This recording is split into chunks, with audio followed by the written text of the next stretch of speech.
La célèbre route Sekomaf dans la commune d'Ndjili serait en train de disparaître. La pluie qui s'est abattue sur la ville de Kinshasa dans la nuit du mercredi à jeudi l'a complètement défoncée. Les autorités provinciales et nationales font déjà une mobilisation tous azimuts.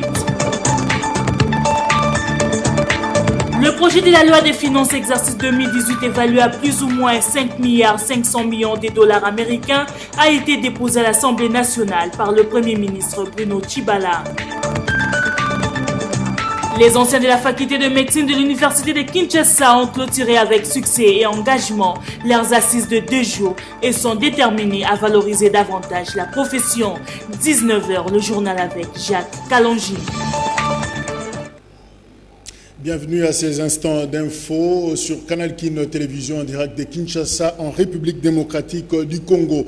Débutons ce journal par cette triste nouvelle. La journée déclarée ville morte de ce mercredi a fait des victimes dans la ville-province de Kinshasa. Un policier a tiré à bout portant sur un jeune homme présenté par des témoins comme un étudiant. Le porte-parole de la police parle plutôt d'un incivique dit Koulouna. Un drame qui coïncide avec l'interpellation du haut-commissaire des Nations Unies aux droits de l'homme aux autorités de la police nationale congolaise sur des principes relatifs à l'usage de la force. Suivez ces récits. La scène s'est déroulée sur l'avenue Limete, au quartier Mbanzalemba, dans la commune de Lemba. Quelques habitants de l'avenue se regroupent spontanément devant leurs parcelles en cette journée de mercredi déclarée morte par certains mouvements citoyens. Une jeep de la police nationale en patrouille interpelle les quelques personnes et leur demande de regagner leurs parcelles pour éviter tout attroupement en application de l'avertissement de l'inspecteur provincial de la police nationale congolaise à Kinshasa, selon lequel tout rassemblement de plus de 5 personnes serait dispersé, je cite, sans pitié, sur ordre du gouverneur. Du fait que certains jeunes retardés à obtempérer, le policier exécute l'ordre et passe à l'acte. Un policier non autrement identifié à partir du véhicule tire à bout portant sur ces jeunes hommes, selon des témoins.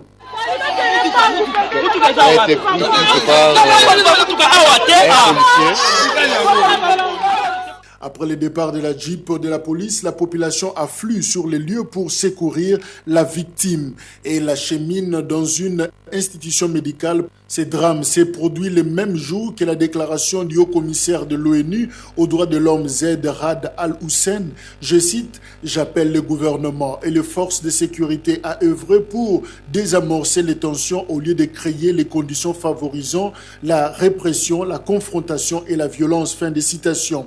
Cette déclaration a pris soin de rappeler que les principes de base régissant les recours à la force et l'utilisation des armes à feu par les responsables de l'application de lois contiennent des directives très strictes sur les recours à la force, notamment qu'ils ne recourront intentionnellement à l'usage meurtrier d'armes à feu que si cela est absolument inévitable pour protéger des vies humaines. Un communiqué du porte-parole de la police nationale congolaise mercredi fait état d'un délinquant Koulouna nommé Songe Ambeli qui a été blessé par balle alors qu'il cherchait à arracher l'arme du policier venu au secours d'une personne qui l'a agressé. Les policiers seraient aux arrêts, indiquent les communiqués. Pour l'instant, aucune nouvelle sur le sort de la victime.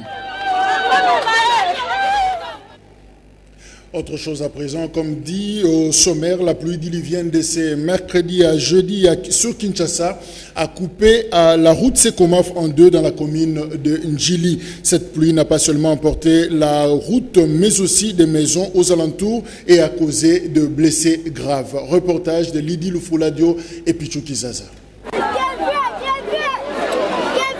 La route Sekomaf, située à quelques kilomètres du centre-ville, est complètement dégradée. Elle s'est coupée de part et d'autre et les habitants du quartier de Sekomaf, surpris ce matin à cause de cette pluie diluvienne qui a tout emporté, la route ainsi que les maisons aux alentours. Il n'y a pas eu mort d'homme, mais des dégâts matériels et une dizaine de blessés acheminés à l'hôpital de référence de Kinshasa. Cette route est d'importance très capitale, d'autant plus qu'elle approvisionne la ville de Kinshasa en produits de première nécessité en provenance du Congo central. Le bourgmestre Senghor Biya fait le point de la situation. La route même Sekomaf s'est cassée. Alors, en se cassant, cette route maintenant, les eaux Au lieu de suivre le caniveau, ils se sont déversés vers l'avenue Bouéla. Et là, évidemment, vous voyez avec tout le courant, toutes les maisons sur Bouéla sont emportées. Heureusement que le jeune du quartier était vigilant. Ils ont essayé de frapper dans toutes les portes pour faire sortir les personnes. C'est là où on a évité en tout cas des dégâts humains. Mais malgré ça, il y a des personnes qui sont cassées, qui les bras, qui le bassin, qui les pieds. Et on les a évacués vers l'hôpital de référence. Il n'y a aucun mort. Il n'y a aucun mort. D'ailleurs, tous les rescapés sont à l'hôpital des références. On est en train de les identifier. Quelques autorités se sont présentées sur les lieux, notamment les colonels bienvenus du district de la Tchangou et autres. Cependant, le ministre des ITPR est attendu sur les lieux du désastre afin de trouver une solution rapidement car cette route est vraiment commerciale. Rendons-nous à présent au ministère du Transport pour dire qu'un échange entre le vice-premier ministre des Transports et Communications et l'association sans but lucratif Solidarité Lissala pour tous a eu lieu jeudi sur la dégradation des infrastructures aéroportuaires et routières de la province de la Mongala. Pascal Onge signe ses reportages. L'ASBEL Solidarité Lissala pour tous que dirige le député national Toussi Alonga a échangé ce jeudi 16 novembre avec le vice-premier ministre des Transports et Communications, José Makila Soumanda. L'objectif a été celui de la réhabilitation des infrastructures aéroportuaires et routières qui se retrouvent à son temps dans un état de délabrement inquiétant. D'où la nécessité d'une intervention de l'un des fils du Grand Équateur à la personne de José Makila Soumanda pour qu'une solution efficace et rapide soit trouvée. Des problèmes nous ont conduit. Le premier, la situation catastrophique de notre aéroport. Vous savez que quand un avion atterrit, puisque l'aéroport n'est pas fréquenté, les bêtes sauvages résistent pour libérer la piste en fait que l'avion atterrisse. Ainsi, nous sommes venus interpeller en son qualité de ministre des Transports de prendre en compte la réalité de la situation de l'aéroport. En deuxième lieu, l'état piteux de nos routes. De Lissala, Bumba, 166 km. Mais un véhicule peut quitter Bumba pour Lissala 14 jours, à la limite 2-3 semaines. Impensable situation dans laquelle nous vivons aujourd'hui. Nous devrions en principe être connectés avec Guadolite et Gemena, mais nous sommes enclavés. Que ce soit du côté de notre fleuve, rien ne marche. Et Lissala donne l'impression, la Mongala en général, d'être quelque chose oublié.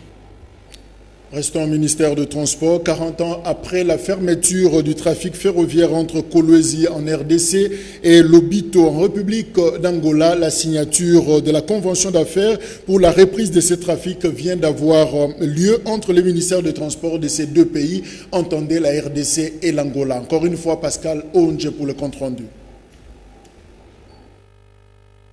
La signature de la convention d'affaires sur la reprise du trafic ferroviaire entre Kolwezi en République démocratique du Congo et Lobito en République d'Angola est intervenue ce mercredi 12 novembre entre le directeur général de la SNCC et le PCA du chemin de fer Benguela. C'est sous la supervision du vice-premier ministre et ministre des Transports et des Communications, José Makila Soumanda, aux côtés de son homologue d'Angola, que cette cérémonie a pu avoir lieu. La reprise de ce trafic 40 ans après permettra aux populations de ces deux pays de relancer leurs économies sur le secteur minier et sur le secteur agricole. Ce moment historique a été salué par le vice-premier ministre et ministre des Transports et Communications, José Makila Soumanda, qui a remercié les deux chefs d'État qui réalisent, après 40 ans de fermeture de cette ligne ferroviaire, un projet essentiel sur la relance de l'économie de ces deux pays frères. Merci le président de la République, Joseph Kabila Kabange.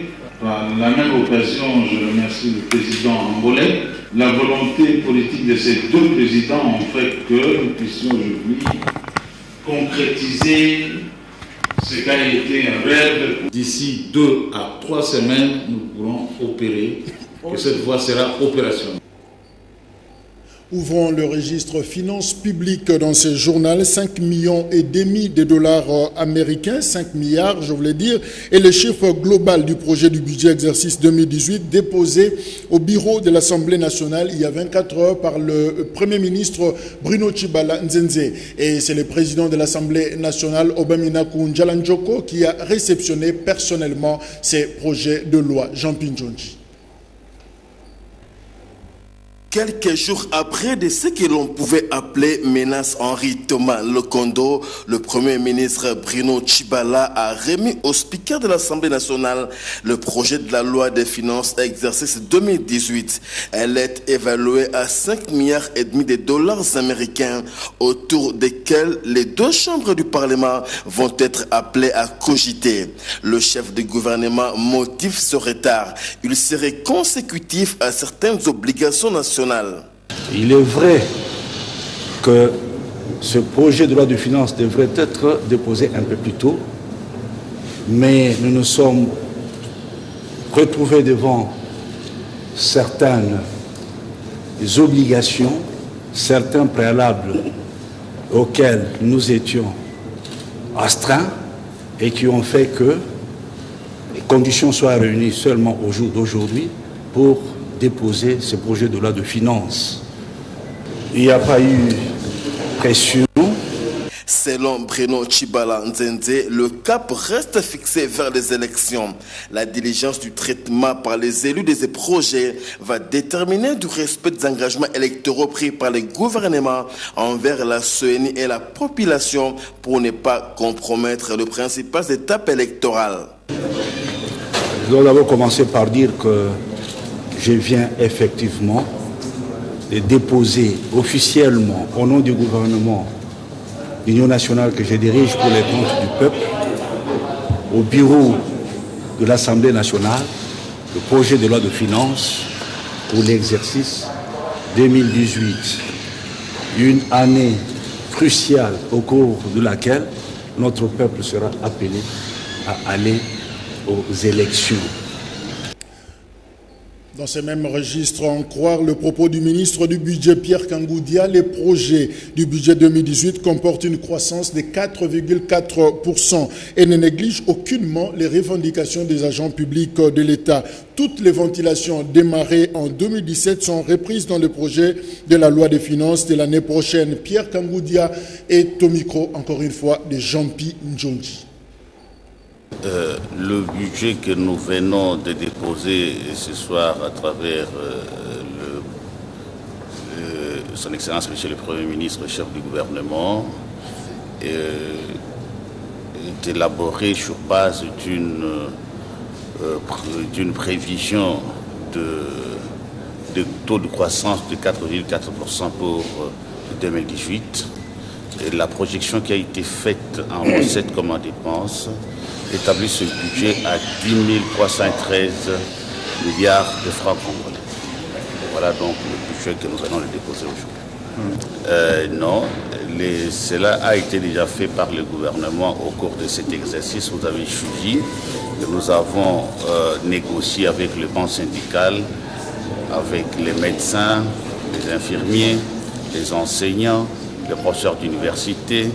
Cela voudrait dire que le gouvernement reste très attentif à toutes les revendications sociales et cela va se poursuivre en 2018.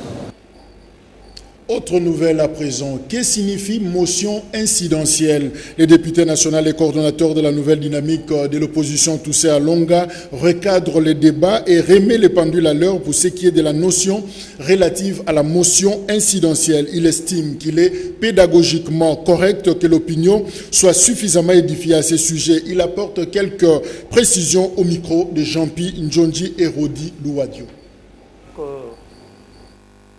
Beaucoup d'eau a coulé sur les ponts sur la question de savoir si une motion incidentielle au niveau de l'Assemblée nationale peut mettre fin à un débat. Quand vous parcourez le règlement intérieur de notre Assemblée, dans ces articles 69, 70, Le règlement intérieur énumère les différentes motions, dont notamment la motion incidentielle. Ici, il s'agit d'une procédure pour la mise en état d'une matière qui doit recevoir débat ou pas. Et notre peuple doit savoir à partir de ce jour que la motion incidentielle est prévue dans notre règlement intérieur. Dans la motion incidentielle, elle peut intervenir à tout moment au début comme à la fin, comme au milieu du débat, pour interrompre une situation, notamment à ce qui concerne lorsque les fondements de la matière violent par exemple la loi, soit la Constitution. On ne peut pas débattre sur une matière dont les fondements violent la Constitution. Je m'en vais vous donner l'exemple. Un député ignorant qui ne comprend rien fait une question orale avec débat qui invite le président de la République à venir s'expliquer au Parlement. Et que cette question orale est présentée au débat. Est-ce qu'il faut laisser cette question orale être débattue? Nous dirons non. Pourquoi? Parce que cette question orale avec débat viole la Constitution. Parce que la Constitution dit que le président de la République est irresponsable politiquement devant l'Assemblée nationale. Rendons-nous à l'Assemblée provinciale de Kinshasa pour dire qu'enfin, le procureur général de la République a ordonné l'ouverture du bureau du président de l'Assemblée provinciale de Kinshasa. Ce bureau, notez-le, a été fermé depuis quelque temps par la volonté du président déchu de cet organe délibérant, Roger Ntingimbemba, en présence des inspecteurs judiciaires. Le nouveau président élu a pris possession de son bureau. Reportage à l'Enoka.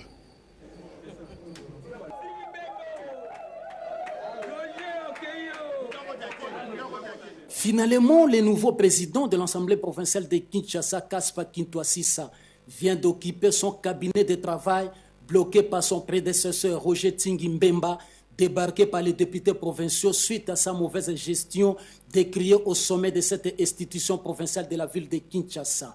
L'occupation du bureau de la présidence de l'Assemblée provinciale de Kinshasa par l'actuel président a été l'objet d'une procédure initiée auprès du procureur général de la République qui, après l'examen du dossier qu'il a estimé valable, a dépêché son équipe d'inspecteurs judiciaires qui ont procédé à la réouverture de ces bureaux en vue de permettre au nouveau président de bien poursuivre le travail de l'APK. Si M. Nting avait accepté la commission d'enquête, les rapports allaient tomber sur son bureau. Et quand il y a une enquête, on ne sait pas d'avance quel sera le résultat. Donc il n'y a pas de question de règlement de compte. Et d'ailleurs, vous les journalistes, ce n'est pas une question de curiosité, c'est votre travail. Vous viendrez et vous verrez quelles seraient, n'est-ce pas, les choses que nous avons pu constater grâce à ce contrôle. La descente des inspecteurs judiciaires au bâtiment de l'Assemblée provinciale de Kinshasa se justifie par le refus de l'ancien président de cette institution, Roger Ntingi, de pouvoir effectuer la remise et reprise avec son collègue député provincial Kaspa Kintoasisa. Roger Ntingi estimait qu'il a été lésé, par conséquent, il voulait initier une démarche judiciaire afin qu'il soit rétabli de ses fonctions, une démarche qui n'a pas donné un bon résultat en sa faveur. Justement, à l'occasion de l'ouverture de ces bureaux par les inspecteurs judiciaires sur ordre justement du procureur général de la République, le député provincial Henri Itoka apporte quelques précisions au micro de Alain Noka. Comme on ne peut pas se rendre justice, c'est respectueux des principes de droit. Nous avons demandé au président de l'Assemblée provinciale de Kinshasa, l'honorable Kintoasisa Lukoki Kaspa, de saisir le procureur général de la République à cet effet. Et le procureur général de la République a répondu à notre saisine par le biais du président de l'Assemblée. Il a envoyé donc les corps exécutoires de cette mesure qui est consignée dans la réquisition. Il s'agit des inspecteurs judiciaires. Non pas pour casser, ils sont venus pour constater que nous avons utilisé autre moyen que les clés des bureaux pour accéder, n'est-ce pas, au bureau du président de l'Assemblée et évaluer les biens qui se trouvent à l'intérieur, les biens tant publics que privés ou personnels de l'honorable Ntsingi, président de CHU, et constituer en gardien les directeurs de l'administration. Et ainsi, de demain, l'honorable Kikwasi Saluko Kikaspa, président de l'Assemblée provinciale de Kinshasa, pourrait occuper le bureau qui a été affecté dans ces bâtiments pour abriter la présidence de l'Assemblée. Voilà ce qui justifie cette mobilisation des honorables députés, des membres du bureau, membres de la commission et en tant que rapporteur de la commission de contrôle d'enquête de cette Assemblée. J'ai donc le privilège de vous annoncer qu'à partir de demain, le président va quitter le bureau circonstanciel dans lequel il était installé pour occuper le bureau destiné au président de l'Assemblée provinciale de Kinshasa. Alors, le bureau du président de l'Assemblée provinciale de Kinshasa étant ouvert par les inspecteurs judiciaires, il est donc possible d'y travailler. Alors, il y a eu remise et reprise à l'Assemblée provinciale de Kinshasa, effectuée entre les présidents intérimaires de cet organe délibérant, Francis Mbengama, et le président entrant, Kaspa Kuntwadisa, à l'ENOCA.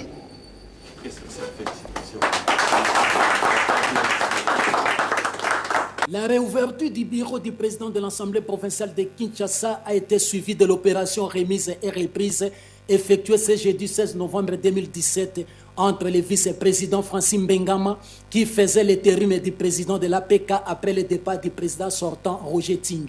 Cette remise et reprise a commencé par la signature des procès-verbaux après passation des signataires entre le président intérimaire et le président entrant Kaspa Kitwasisa. Francis Mbengama s'est exprimé en ces termes.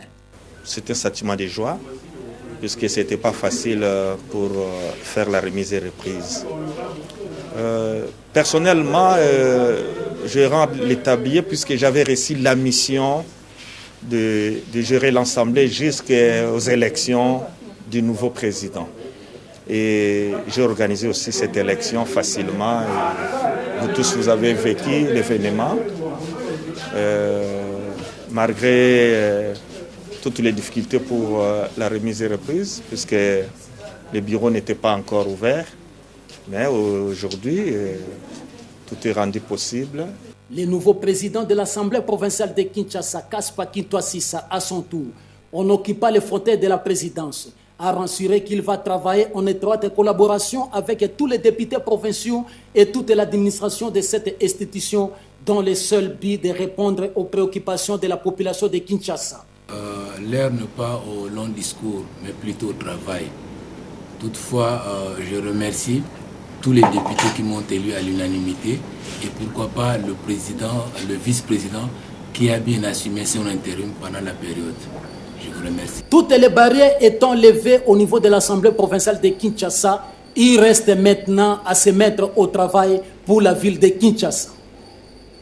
Santé dans ce journal, clôture mercredi à Kinshasa du 6e congrès de l'Association des anciens et amis de la faculté de médecine de l'Université de Kinshasa. Sous le thème médecine d'ici, médecine d'ailleurs, durant 4 jours. Cérémonie présidée par le parrain de l'AFMED, cette association, le président de l'Assemblée nationale, Oba Minaku Njalanjoko. Reportage. Avec l'appui de plusieurs partenaires, ce forum de haut niveau a fermé ses portes mercredi au Grand Hôtel Kinshasa, dans la commune de la Gombe. Les assises de 2017 ont permis à tous les participants ainsi qu'aux membres de l'AFMED de contribuer à l'amélioration de la stratégie de financement de soins de santé en République démocratique du Congo. Les recommandations de ce 6e congrès de Kinshasa ont été lues par le secrétaire général de l'AFMED. Nous allons retenir, primo, les systèmes de soins de santé primaire à travers les zones de santé doit être dynamisé dans tous les hôpitaux pour sécuriser la population. Nous allons aussi retenir la sécurité sociale ou l'accessibilité aux soins étant multisectorielle, les autres ministères et les autres institutions spécialisées doivent se mettre ensemble pour établir une feuille de route devant faire participer tous les acteurs dans l'amélioration de la couverture sanitaire. Ce fut aussi l'occasion pour le doyen de la faculté de médecine de l'UNIKIN de faire l'état des lieux du centre neuropsychopathologique de Kinshasa, CNPP, un établissement qui semble être abandonné. Et donc, je crois que là encore, on essaiera de voir ce qu'on peut voir et faire, on essaiera de faire ce qu'on peut faire pour que la place de la santé soit quand même acceptable, quelles que soient les difficultés sur le plan sécuritaire. L'organisation des élections, coûte que coûte, c'est aussi une priorité. Mais quels que soient ces différents dossiers, la santé est prioritaire. Ces tableaux noirs peints du CNPP a réussi à arracher la réaction du parrain d'honneur de l'AFMED, le président de l'Assemblée nationale, qui a promis soutien avant de clôturer les assises de ce 6e congrès. Avant de clore ce journal, je vous invite à présent à lire la presse parue ce jeudi 16 novembre à Kinshasa. Revue de presse. Bonsoir. La lecture des journaux de ce jeudi part du Forum des As avec le titre « Hier, Kinshasa a refusé de mourir ». Au-delà de la polémique sur l'adhésion ou non à l'appel des mouvements citoyens appuyé par l'opposition radicale, le confrère de l'Imité procède à l'évaluation en indiquant que l'appel des mouvements citoyens et du RASOP n'a pas été suivi. La majorité présidentielle salue la grande maturité du peuple congolais pendant que la situation sécuritaire a demeuré calme sur l'ensemble du territoire national selon la police nationale congolaise. Par ailleurs, F. Bazaïba objecte en ceci, je cite, « On ne peut pas défier le peuple éternellement », rapporte le quotidien. La prospérité rapporte le bilan dressé par la police nationale congolaise, selon lesquels on peut répertorier près de 25 arrestations. Et les communiqués de la police nationale congolaise cités par la consoeur félicitent la maturité de tous les citoyens qui n'ont pas répondu à cet appel à manifester visant la déstabilisation des institutions légalement investies, indique ces communiqués du porte-parole de la police. Autre registre en lien avec les élections 2018, Martin Fayoulou s'interroge sur le soutien international au calendrier électoral, titre l'agence Presse Associée. L'opposant congolais a regretté les ralliements, selon ses termes, de la communauté internationale au calendrier électoral et reproche à la communauté internationale de céder à la politique, je cite, du fait accompli, indique l'APA. Par ailleurs, la prospérité estime que la priorité est aux préparatifs des élections. La consoeur pointe du doigt les plus extrémistes, comme c'est le cas avec les mouvements citoyens qui, au lieu d'incruster la culture de la paix dans les Congolais, provoquent des troubles et attisent le feu, vont jusqu'à chercher à faire tomber les régimes par des voies inconstitutionnelles et non conformes à l'accord de la Saint-Sylvestre, écrit le quotidien. Dans une approche comparative, bonne gouvernance, parle de la transition sans Mugabe au Zimbabwe, guerre de riz en République démocratique du Congo, les coups qui changent tout. Pour les tabloïds, les liens privilégiés entre la République démocratique du Congo et le Zimbabwe voisin font que les événements d'Harare sont suivis avec beaucoup d'attention à Kinshasa. Le plus gros problème sur lequel Kinshasa va devoir désormais réfléchir est celui de la loyauté de l'armée. Je vous dis au revoir pour ce soir, tout en vous restant loyal. Fin de ce journal, un journal disponible sur les réseaux sociaux, notamment sur YouTube et Facebook. Merci de nous avoir suivis au quartier Sekomaf dans la commune de Ndjili. Ainsi s'achève ce journal. Excellente soirée à toutes et à tous. Bonne nuit et bonne chance. Au revoir. La célèbre route Sekomaf dans la commune d'Ndjili serait en train de disparaître. La pluie qui s'est abattue sur la ville de Kinshasa dans la nuit du mercredi à jeudi l'a complètement défoncée. Les autorités provinciales et nationales font déjà une mobilisation tous azimuts. Le projet de la loi des finances exercice 2018 évalué à plus ou moins 5,5 milliards de dollars américains a été déposé à l'Assemblée nationale par le Premier ministre Bruno Tshibala. Les anciens de la faculté de médecine de l'université de Kinshasa ont clôturé avec succès et engagement leurs assises de 2 jours et sont déterminés à valoriser davantage la profession.